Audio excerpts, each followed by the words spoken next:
बाद में उन्होंने कहा कि ये डकैती करने आया था। ये कुत्ते देख लो, ये डकैत तो नहीं है, ये डकैत है।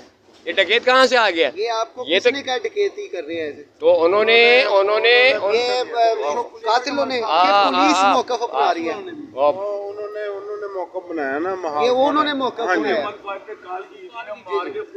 आप इधर आ जाए।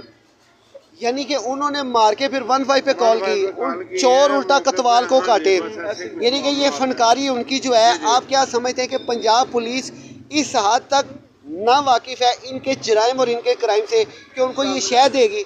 उनकी जो झूठी 15 कॉल है वो उनकी फांसी का फंदा बन जाएगी। क्योंकि पंजाब पुलिस जो है वो बहुत अच्छी कारकर्दगी करती है। देखिए, लोगों की पंजाब पुलिस से बहुत सी शिकायत होंगी, लेकिन अब जो प्रोफेशनल पुलिस मैदान अमल में आ चुकी है, अब वो पुलिस नहीं रही।